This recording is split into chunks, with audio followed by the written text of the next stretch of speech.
Tamu wana mari wandicha namata wandicha namata Tamu wana mari wandicha namata wandicha namata Tasomu wana mari wandicha namata wandicha namata Tasomu wana mari wandicha namata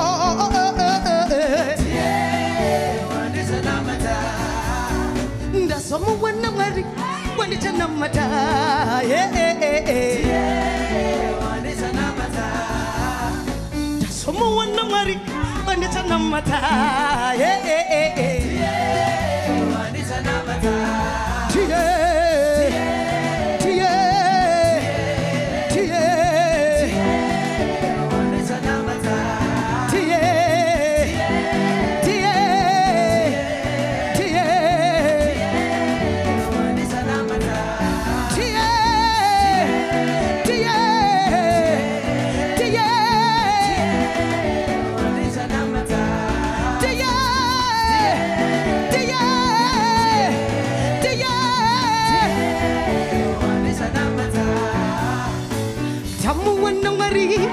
Namata, Someone namari, what is a namata?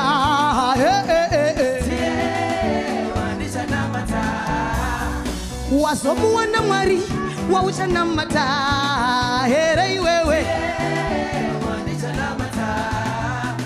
Wakamu namari, wauchanamata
Hallelujah, hallelujah, hallelujah.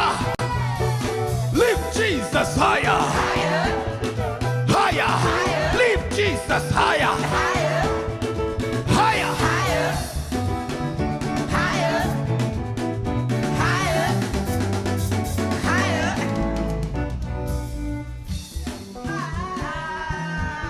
Pauri papo. Farira Jesu wako.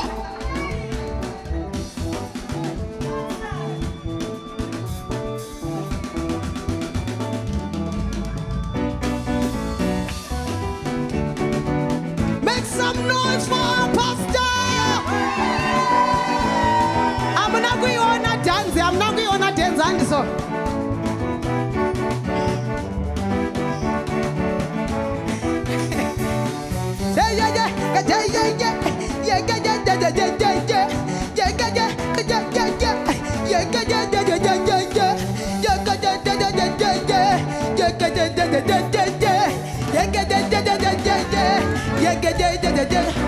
I live with Jesus higher, live Jesus higher, live Jesus higher, live Jesus higher. Simutira mawako, oh kuna Jesu. Simutira mawako, hey kuna Jesu. Simutira mawako, hey kuna Jesu.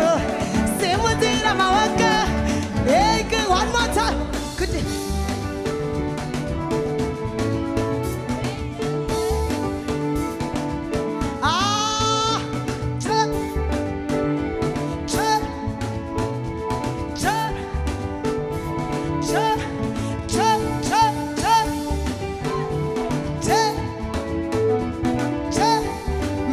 Noise for Jesus.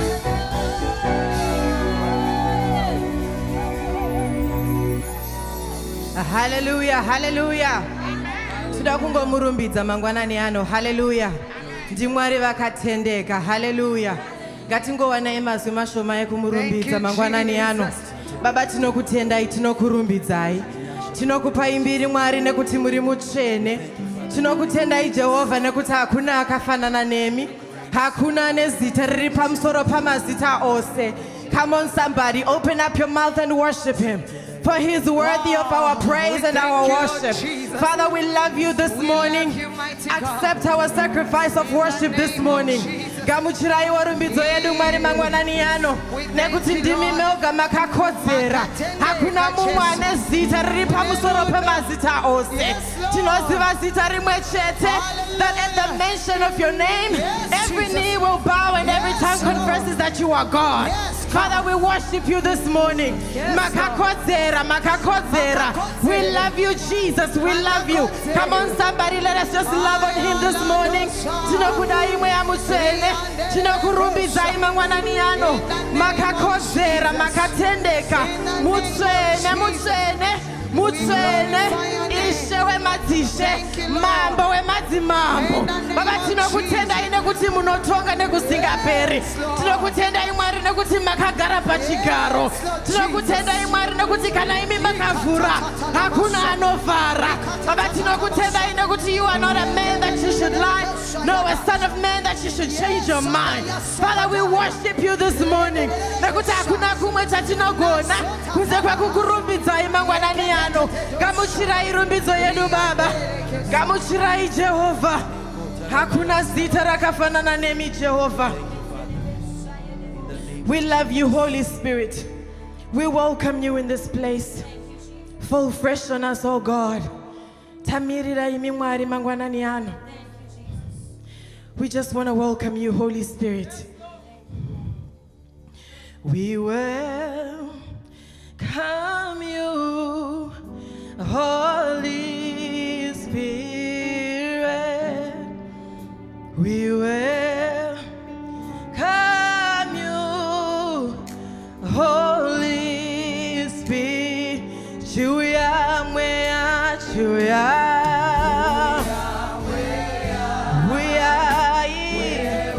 We are mangwanani ano tamirira chuya.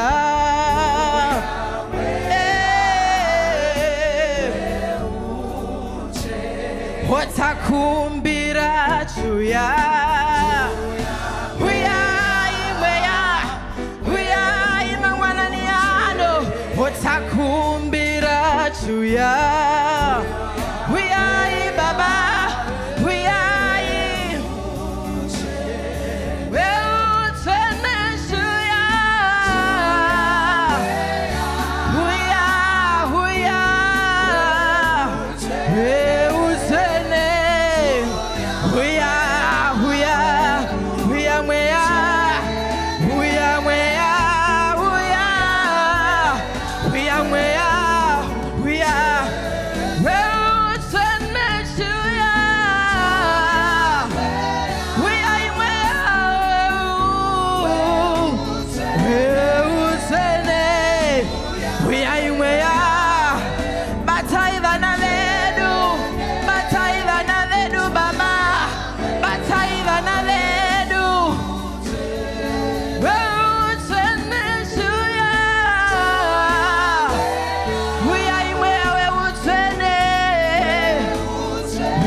Taramba kuimba tega, taramba kuparidza tega, oh chuya. Hey, Baba, marriage yedu chuya.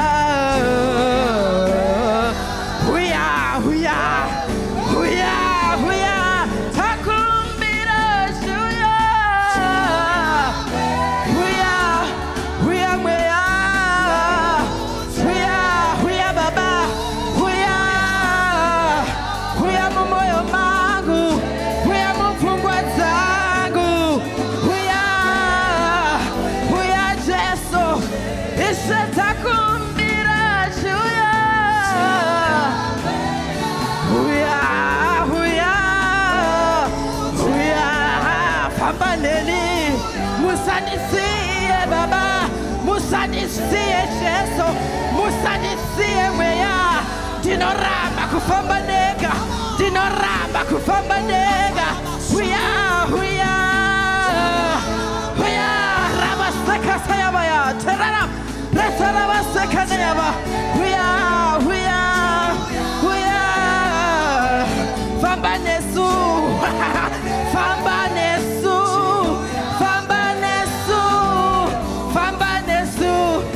Takumbira chuya.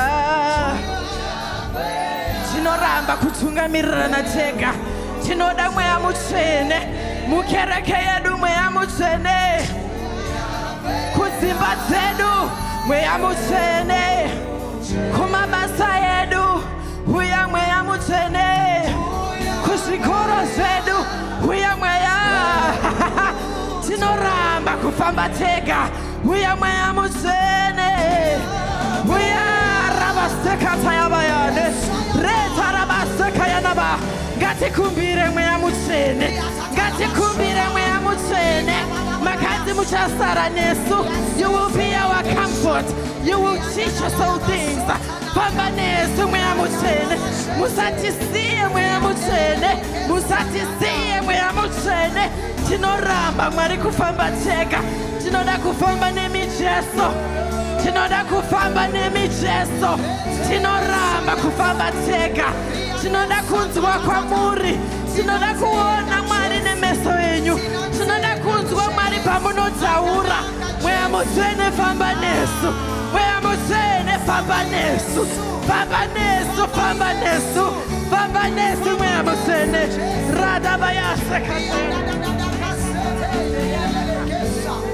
Karibatwe neusvene zita renyu Jesu. Deroboko tarabasete tereboshaka. Derabasika tataria basenda rabasahaya. Rie tataria basaka tararia mata. Gari kudzwe zita renyu Jehova, nekuti makafanira. Gari batwe neusvene nekuti makakodzera. Tinokuremekedzai muchinda werugare, tinokupai mbiri yenyu nekuti yakakodzera imi. Hakuna mumwe wakafanana nemi, hakuna mumwe angaenderana nemi. Imi munotonga kudenga napanyika, tiri kukudanai mangwanani ano. Taurai nesu Jesu, batai nesu mangwanani ano. Rebo robo sakatarabashika rabasa. Thank you, Jesus.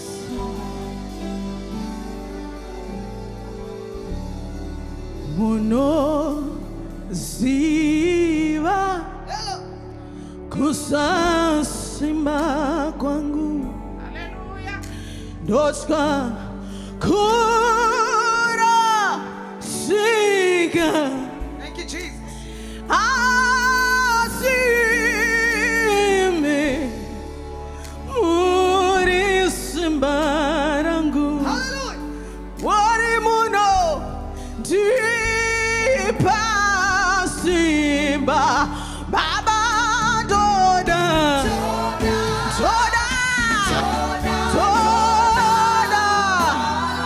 wari muya muri isa muri tagatengwa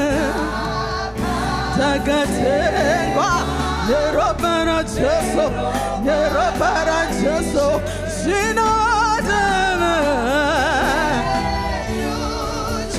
Wari wangu ndoguna inosi uyani soda uya muri isa muri tagatengwa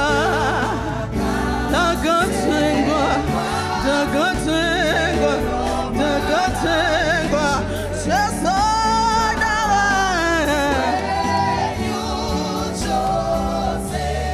Baba baka uya amwewe chifunza kutitinga.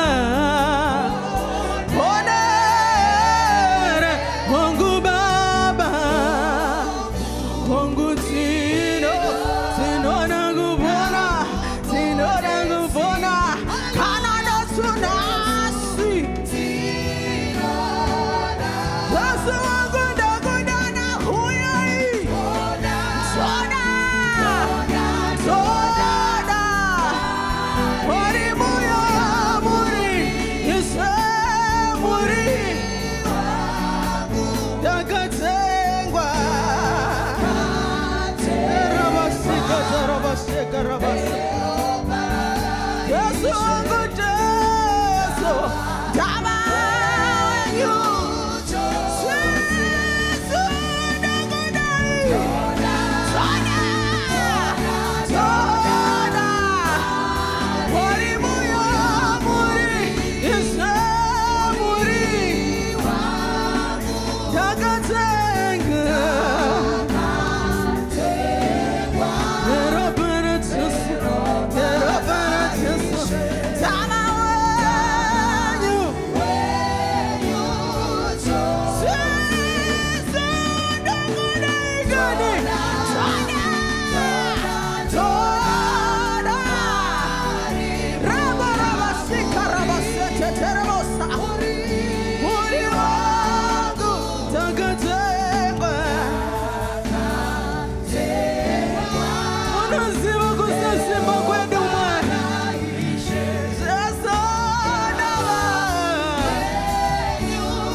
We are pleased your name, Lord, for your worthy, Lord.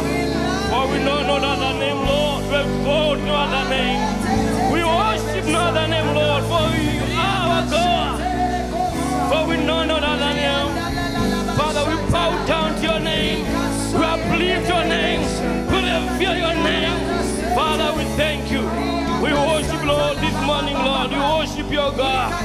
Father, in the name of Jesus, my Lord and my God, we bless your name, Lord. We give all the glory and honor, God, for you are our God. And besides you, Lord, we know no other God.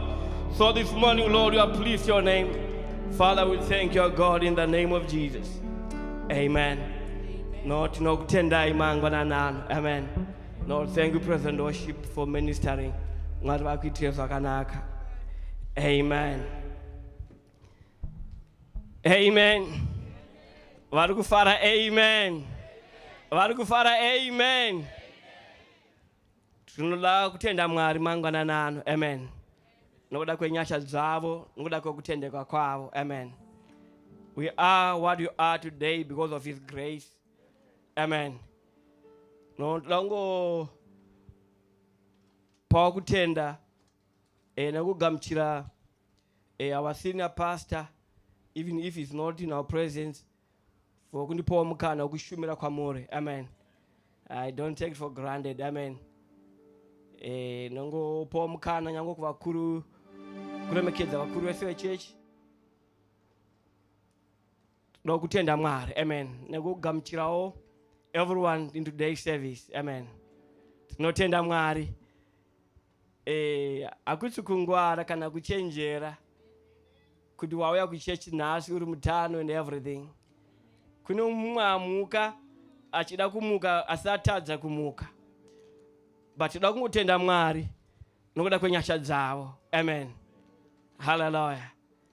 La kuna chinhu chinotyisa kutaura kuna vanhu vaMwari. Amen. Kabanje chinonityisa noti ngataura tiri paukama, but when I stand in front of you, pane chinhu chandinoziva chinhu one, kuti makatengwa neropa rinokosha. Amen. You are not just ordinary. Asi makatengwa neropa rinokosha. Muri vana vaMwari. Amen. Kwanza soko la Mwari ga Kristu is not ashamed to call us brothers. Ndadoza tiri muna Mwari anzi iwo Mwari mbunega anda vanyari kutita hama. Amen. So tilango kungotenda. So I pray that the Holy Spirit vanogonesa kutaura mweamutsvene you give me utterance ezi kuti ataure zvada kuti ataure kuchechi yavo. Amen. No tinotenda Mwari. Amen. Today pane ndima mbiri dzatichada kuverenga. Zimwe dzacho tichazoverenga patenge tichifamba. Amen. But pane nyaya yada tugoverane mangwanani yanono yakatikoshera mukufamba kwedu muchikristu. Amen. Nekuti tiri parwendo adikani. Amen. Nononzwa ndichitika tiri vaenzi nevapfuri panyika yanhasi. No, hatisi pano nekusingaperi. But dzimwe dzenguva our mind and our focus, we are focused na upenyu huno. Such that we forget to know tiri vaenzi nevapfuri munyika yanhasi. Amen. Vadikani gaindi kuudzeka takapfeka hovhorosi yenyama which is not permanent. Amen. Vadikani hovhorosi yatinayo ichingoripo kwechingovana. Amen. Noni ndinopokana nevanhu vazhinji vanono kana munhu apinda muchallenge kalongana nano ndiri munhu wenyama ndaigwedii. Regai ndikudze mudekani hausi munhu wenyama asi uri munhu wemweya ari kurarama munyama. Amen. Ndati tiri vanhu vemweya vanorarama munyama. Amen. But dzimwe dzenguva no kana waporonga upenyu wazipinda madhaka no ndaigwedii ndiri munhu wenyama. Vadikani hatikunzwisise ndatiri vanhu vemweya. Amen. Ndashuka Mwari nodanzika takarovera pamuchinjikwa pamutenda Kristu. Kachinge torarama hanzi hatisi tinorarama asi Jesu ndo anorarama matiri. Padambudziko erinoka ndakune vamwe vatende vanomuka zvipoko kuti anenge akafa asi anomuka orarama zvakare munyama. Amen. Hallelujah. Ndadikani takafa muna Kristu. Amen. No, takafa muzvivi tava penyu muna Kristu. Amen. Ndainini vadikani upenyu hwandinorarama ndinoziva ndinorarama ndiri muna Kristu. If there's a mountain pamberi pangu no handivhunduke ndandinonamata Mwari mukuru. Vadikanika Mwari watinonamata ndimwari wamasimba ose. Ndimwari anotikundira hondo. Amen. Anosokera Mwari kurwa ndoka Mwari asi kukunda ndekwedu. Amen. No, tiri vakunde kufurikidza muna Kristu.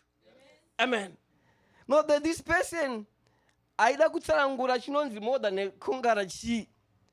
This illustration yaakapa of a boxer. Amen. Kwanzizika a boxer anaenda onorwa anditika pamorowa face kozvimba obuda ropa. Amen. Wenda kumba akazvimba then at last also wina. Amen. You know what vanoita munhu yuko pamanenge ari boxer. Amen. Ganipe muenzaniso ka pamwe ndi apostle enemaunga. Amen. He's a boxer. Vaenda muringi vanorwa but pane ma-effects yakurwa ari kuoneka pavari face yarohwa munhu yakazvimba dzoro rakavharika. Vana kuna trophy. You know what he does? Vanaenda kuna madam vanopa trophy. Madam ndo more than a kongara. Vane trophy asi muringa wana kuenda. Ndo zvatiri muna Kristu. Vadikanika tine matrophy asi hatina kuenda kunorwa. Tinorwiwa naMwari. Tinokundirwa naMwari. Amen. So ndakuzokudza mangwanani ano adikanika. Ndakuzokurudzirana kuti kurarama chikristu kunobhadhara. Amen. Ndakuzodza mumwe munhu kuti kutendeka pana Mwari kunobhadhara. Kungarwadza kwechinguwana asi kutendeka pana Mwari kunobhadhara. Amen. Vadikanika kutendeka kunobhadhara. Amen. Kana urika mastorms asumuka muupenyuka zoleke zvinga make sense. Amen. That again kudza dikanika kutendeka kunobhadhara. Amen. Pane dzimwe nziyo dzinoimbwa Nitumwe tunyaya tinotaurwa behind certain songs. Zakuti wakatanga wanza kanyaya kacho ka song yacho unoimba nemusodzi. Amen. No, pane kami kaneka mbonzwa kekuti mweanzo vakaimba kuti it is well with my soul. Amen. Kwanza pane disaster ringaraitika muupenyu. Kwanza afirwa nevana nemudzimai vafa. News zauya ndikanika muri aparara kusisina. You know what he said? And he sang a song. It is well with my soul. Andikanika kana wakaimba that song that understand ka. Iwe unochema azujisekerera. Ila session you can't I join secondary uri kuchema but kusekerera it doesn't make sense. Andikanika Allah is for me. I love this God. Amen. Rigandiverenge nsanda pura pamberi these two verses. Chaverenga kuna Galatians chapter 6 verse 9. Now 2 Samuel chapter 9 verse 1 to 3. Rigandi ntanga kuverenga from 2 Samuel chapter 9 verse 1 to 3. I think it's a familiar story inozikanwa kazhinji nevanhu vanombofarira kumbobvura mavhesi eBhaibheri. I think it's inoti zikanwe stereke. Amen. Regai ndichaverenga from a New King James Version. Now David said, if there is still anyone who is left of the house of Saul, that I may show him kindness for Jonathan's sake. And there was a servant of the house of Saul whose name was Ziba. So when they had called him to David, the king said to him, are you Ziba? He said, at your service. Then the king said, is there not still anyone of the house of Saul to whom I may show kindness of God? And Ziba said to the king, there is still a son of Jonathan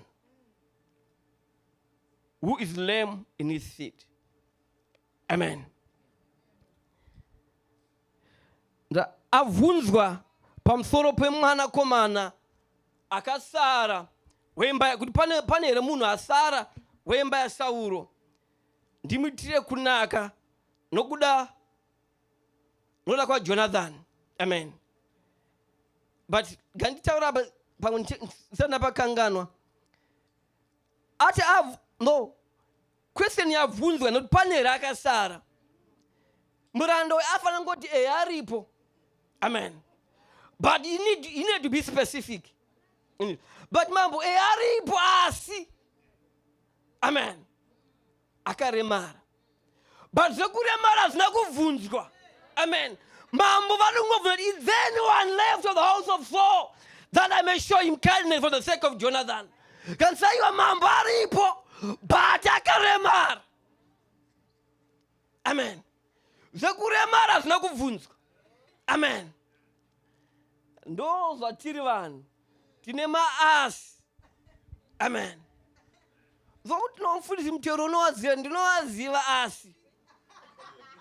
No, andina kuziva ma-details. Do you know him? Andinomuziva hangu. But pane zvimwe that you ought to know. Kune mamwe afire behind him. Amen. Ndo zviri munhu. Amen. Galatians chapter 6 verse 9. And let us not grow weary whilst doing good, for in due season we will reap if we do not lose heart. Amen. Mwari ngavaropafadze kuverenga shoko ravo. Amen. So nyaya tinayo mangwanani inyaya yekutendeka pana Mwari.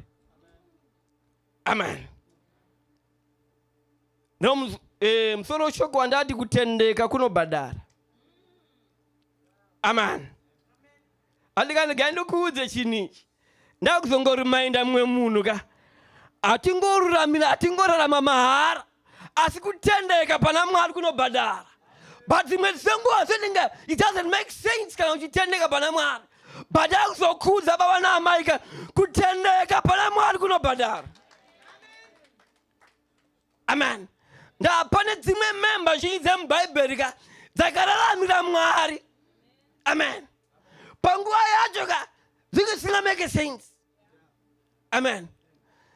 Regai ndikupa a brief history pane nyaya yataverenga yana Jonathan. For the sake of vangu vasingaverenga maBhaibheri ndandozwa kuti apa shaike 1 or 2. David akada ushamwari na Jonathan. Vakaita miko. Vakachinjana ropa. Amen. But Jonathan, baba vake vanga vari mambo Saul. But baba Jonathan venga vakavenga David. Vaida kutomuuraya. Asi nguva zhinji Saul aunozona achamira mundarani asi chakaipa. It's either tiza uri kuingwa. David akanzvengeswa noda ukama wakanga ainaye na Jonathan. Amen. But Jonathan paizita engasingatetsiye kubhadharwa. There was no reward that Jonathan was expecting from David. But aingorarama, aingoda upenyu hwake uri nomo. Because this is my friend. I know this. Rigandimbira neshamwari yangu. He wasn't expecting any reward. Amen. But Chila manja Jonathan akazofa. Amen.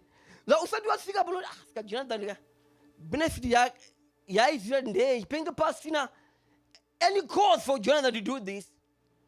Adomesera mdara wake. Amen. But Jonathan akafika pakufa asata benefit mariwazi ekutendeka kwake kushamwari yake. Amen. Likanduze ngani wanga tanchita adikanika mungara tino namata oyo akanganu address arasika address Mwari. Amen. Nango akachinja akawanda sei akachinja ma state and like Mwari weda arasika address arasika Mwari. Amen. Uyezi avakanganwe mabasa akanaka takaita. Amen. Avakanganwe. Amen. Rikantaure kuvabereki. Nombozwa here kune vamwe vana vari kuenjoy mabenefits ekuda kwembereki wake. Amen. Nzava munhu kungo mwana kundono uri mwana wani. Uri mwana wamutewero. Nokuda kwa baba wako. Amen. Nokuda kwa baba wako. You are going to enjoy 1, 2, 3. Why? Pane kurarama kwakaitwa na baba. Kwa kubenefita vana. Likani kuzamdikanika kutendeka kunobhadhara. Pane nhaka yekuti kanika ndingatadze kusira vana vangu mari. Ndingatadze kuwasira dzimba. Asi kachingi ndafa ngavazori pane Mwari wadedi. Amen. Na upenyu waoma azori pane Mwari wainamata na baba wangu wandakaona achishanda. Amen. Lekani ndikuudza mudikanika kufamba uchiudza vanhu kuti uri muKristu doesn't make sense. But kurarama preaches more. Amen. No kurarama dikanika kunoparidza zviri nani.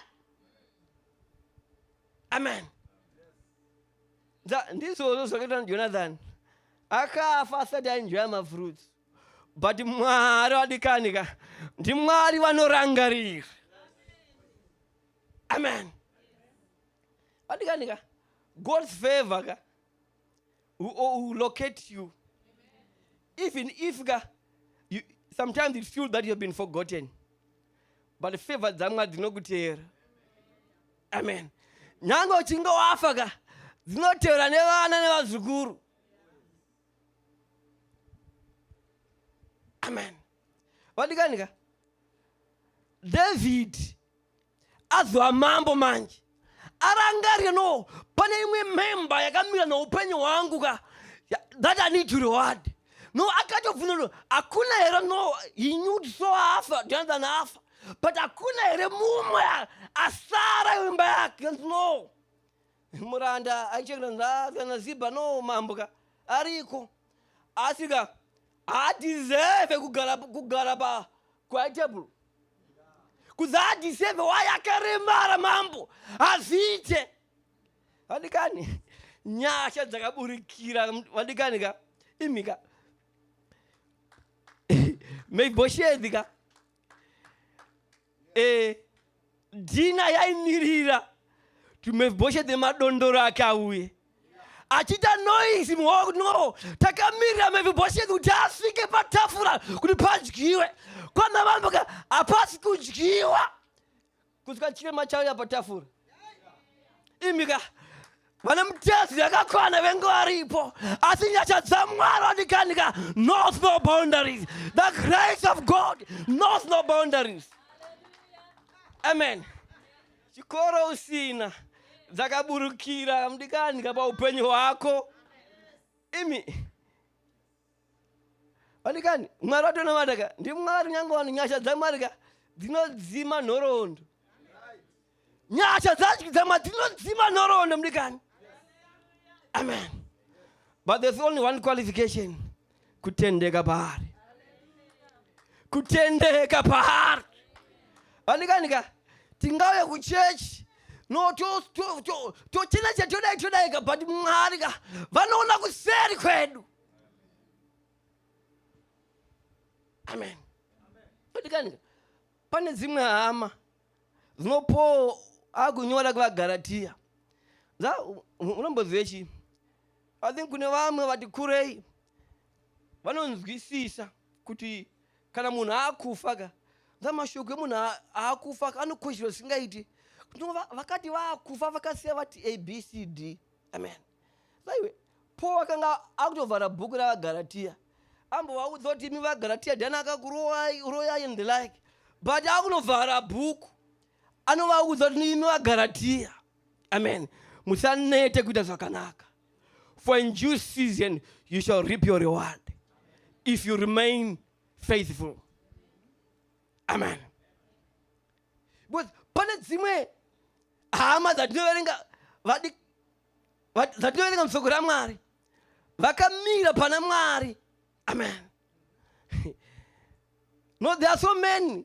Kuna Mordecai, kuna anana Joseph. Amen.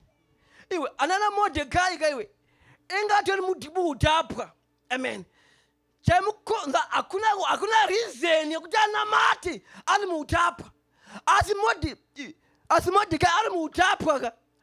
There was a decree yakaitwa na Hamani no munhu wese ngaafugame. Amen. Asina kuti Mordecai aiziva Mwari wake akaramba kufugama. Hamani akaendesa report kuna mambo nomambo ka kune rumwe rudzi rumumambo wedu ka there are rules and regulations ka akasiyana nesu dzavanokoshesa nezvatinokoshesa zvakasiyana. Amen. Atikanika you know what akariska Mordecai nakokururama kwake asi kana reward youya mudikani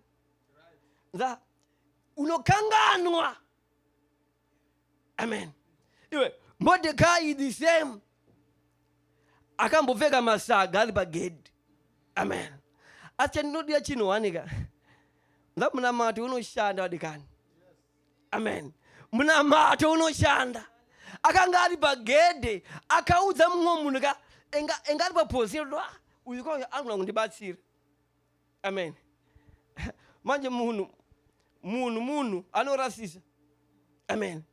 No Mordecai ka pakauya news ka anakurwa neana kunondima connections mupalace. Amen.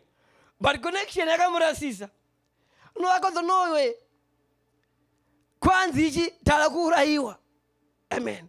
Iwe Esther you have a hope. But Esther akazonda Mordecai ndainzwa nyaya but yamutaura kei aije inondiurayisa. Amen.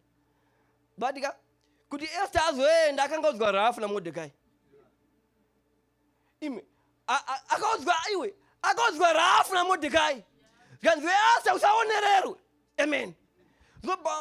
Usaonererwe Esther uruta manyemwe nakuti uri mpalasi but akanikudza manyemwe ako achapera ndakandiita kuurayiwa tinourayiwa tese. Amen. Esther pamwe akaita day 1 day 2 nyaya kei let me take a step forward. Haiwa chisanya iwo ndakwenda. Amen. Aenda yachadza Mwari dzakadururu. Amen. But pane nyaya yangu nepano wakazoenda pachapter 6 ya Esther ndo inozotudza Mordecai akuriward. Reward zakana Mwari wakuriward avade effort yemunhu. Avadi ndi Mwari vanenda mapalace. Amen. Mwari vakangokonzeresa mambo kushaya hope. Sanasa ndina hope mbonipuwa mabhuku ndimboverenga. I love this God. Iwe akaverengeswa mabhuku erangaridzo naMwari aibva nodhumana naMordecai. Mordecai akambondudza akamboexposa maspies aida kuti mambo vaurayiwe. Saka chii chaakaitirwa? Hapana. Iwe Mwari ndinomuda kudikani. Rikaindikuudze chinhu wanzoita Mwari vanosynchronize. Mwari vanosynchronize ma-events pane mamwe zvinononoswa naMwari for a reason. Kuna zvimwe zvinokurumbidzwa naMwari for a reason. Why? Vari kusynchronize ma-events. Amen. Ndavanoziva kuti nyaya ndakaimhanyisa ikai. No, kumberi kwanonopesana. Amen. Hallelujah. Ndakune hama yangu aimboshumira ataura nyaya dzekusynchronize ichi. Ndakune vamwe vechikuru vakakurira kuZimbabwe pama independence paya. Pane zvinoitika kuti pane majesi anosunga achibva kwaari kubva nemoto uri kutakura kuda kubatidza whatever chinobatsirwa chii. Zvinosynchronize kuti zvisikirane pamwe chete. Amen. Kuti uyo ari kumhanya nemoto nendege dziri kuuya idzi zviri kuita chinhu pamwe chete. Ndo zvinoita Mwari. No, vanoziva Mwari kuruka ma-events kuti abatane. But dzimwe dzenguva katinzwisise tinononokirwa nezvinhu. Amen. Kanyinga zvanonoka tinojoinidza ma-events. Kachinga wajoinidza manje synchronization hachaitika. Pane ma-events zvinonopesana. Amen. Vadikanika ngatitendeke pana Mwari. Amen. Iwo Mordecai Mwari vakaita kuti mambo ashaya hope. Mambo ashaya hope vangodhumana nenyaya yaMordecai. Promotion yabva yauya. Why? Hazina kungoitika by coincidence. Vadikanika ndikuziva vatenda atirambe neraki vadikani. Atirambe neraki tinorambisa nenyasha dzaMwari nekutendeka pana Kristu. Amen. Inodikani inandizi munhu weraka. Bandochengetwa nenyasha nekutendeka kwaMwari. Amen. Amen. Atizi vanhu verake. Kuti aiwa ingori rake rakaitika aiwa inyasha dzaMwari. Amen. Vakati wazonamata mambo. Mordecai the reason why akanga amboramba kufugama. Amen. I believe that Mordecai akafugama nezvakavarana. Nezvakavarana. Amen. We can speak the likes of Joseph. That Joseph chakampinda mpalace. Chakamita governor. Chino one. His statement yakataura yekuti how can I sin against the Lord my God? Joseph apiwa mukana na said no Joseph pauri panapa unogona ngotadza zovharana. Iwe akuna ngotadza zovharana otoitira Faro mwana Joseph. Otoitira Potiphar mwana. Potiphar ayo ndeka mwana kangu but ndeka Joseph. Zaito ngovharana. Vadikanika kuna maKristu vanova secrets muupenyu. Amen.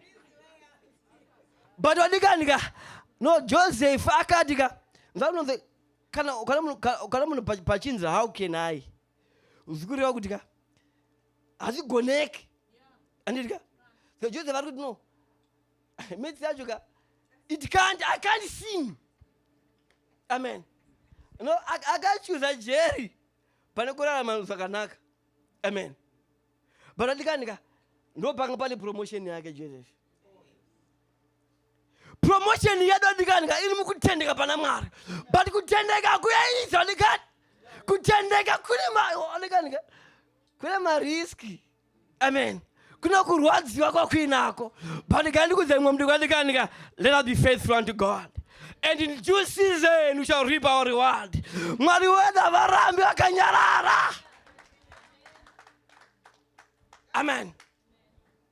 Mwari wedu ka avarambi wakanyarara. Anozoka kutendeka adikanika. Sometimes you may go unnoticed by people for a season. But our God keep the record. Kutendeka vanhu vanokukanganwa. Joseph anoiziva kukanganwa. Namutanga kuimba nemunhu munhu anorasira dikani. Na Joseph akamboita hope. Ndaita buta dream. Yo ano zangu zaita. Chamarika. Please wait a portal usanikanganwa kwa kuenda. Vauze ndakamboita izino izi. But kanda chingobulanza akakanganwa. But pane zozoita Marika. Pane vamwana vanokonzereswa naMwari kuti vakukanganwa for a reason. Mwari no pane vanhu vanokonzereswa kuti Mwari vakukanganwa for a reason. Ndakachinya kana chinga ivo Mwari vapindira vega. Pane pamupega unoso beyond all this is God. Amen. Ndakachingati munhu unosara uchiti Mwari makaita henyu but apostle nemaunga nepasina apostle. But vakaita but Mwari makaita henyu nza panika ku but kachingati Mwari mbuni wasimuka mdikanika unosara usina doubt kuti panapa ndi Mwari wamasimba ose. Amen. Andezuka sungenda kuchingowana.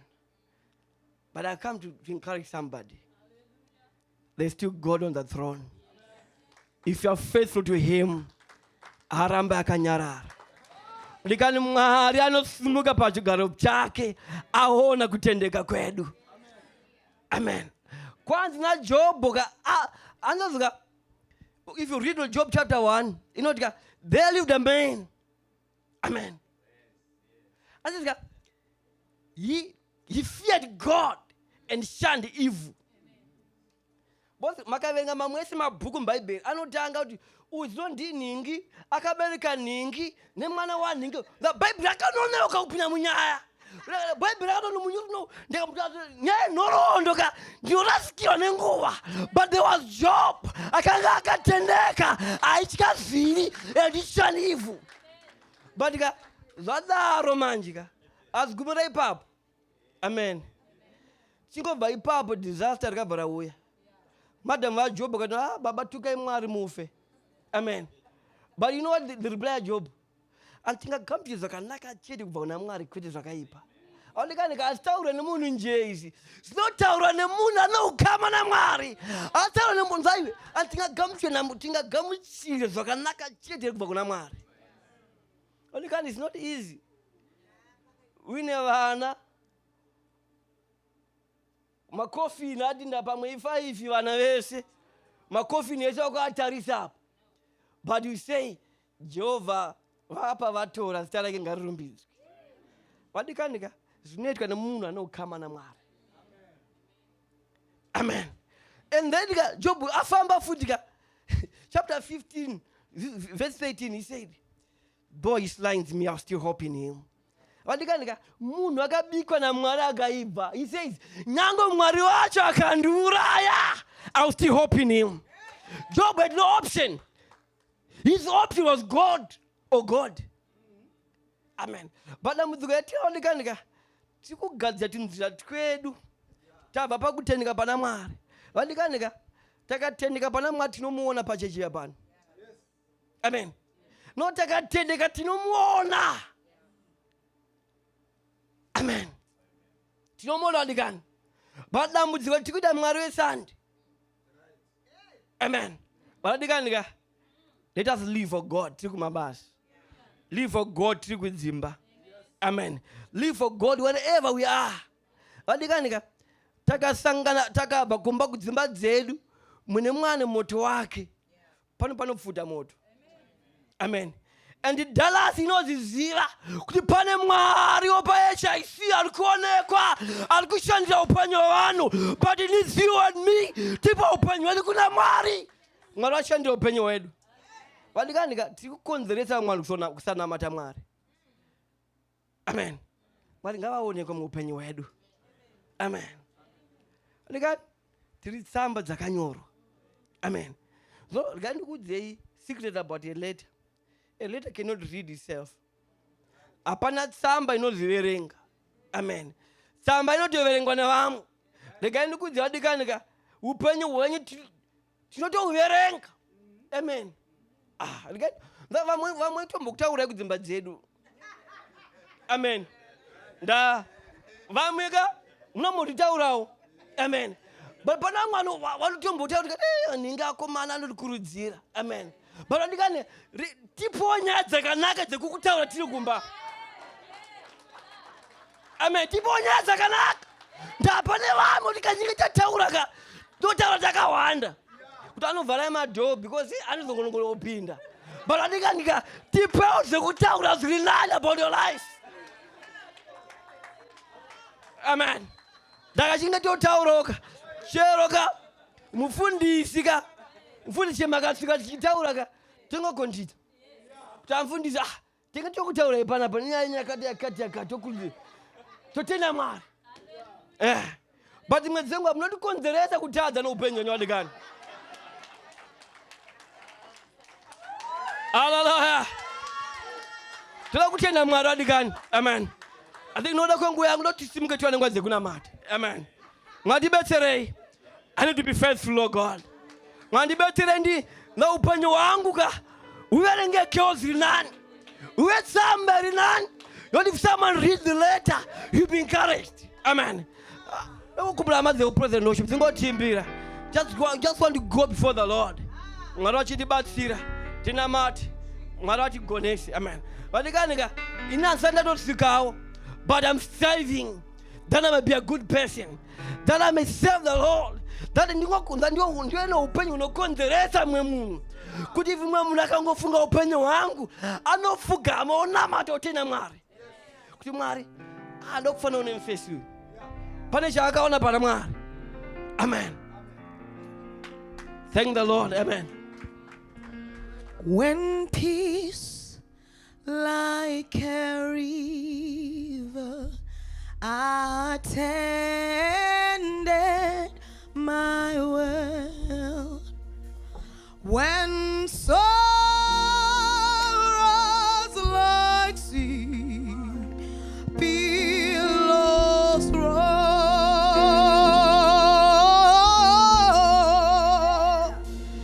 whatever my lot, thou hast taught me to say, it is well, it is well with my soul.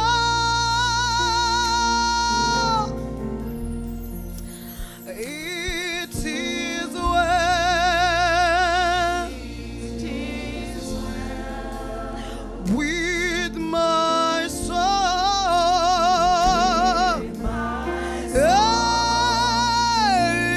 It is well. It is well with my soul. Oh, it is well. It is well with my soul. It is well, God. It is well with my Ratokasaya Rikabaya Telelekesa. It is well with my soul. Jesus, it is well.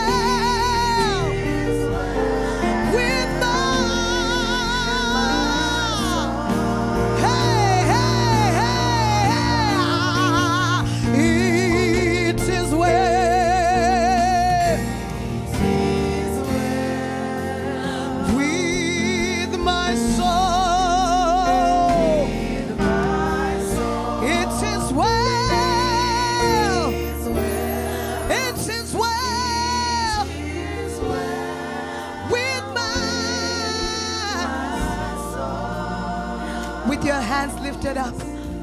Oh, it is well, Lord Jesus. It is well, Almighty God. Help us to be who you want us to be. Help us to be faithful to you and only you, Jesus. Tibatsirei titendeke Mwari. Tibatsirei titendeke Jehovah. Rira tatalana na kutsaya ndeleke saya. Tinoda kukutendeka pamberi penyu Mwari. Tibatsirei tibatirire mushokorenyu Jehovah. Tibatsirei tirarame upenyu unoverengeka. Mune zvakanaka. Ianene koshayata. Arete tenene koshiyakatala. Riandaraso katata yandala bahaya. Dibatsirei Mwari ndive tsamba inovere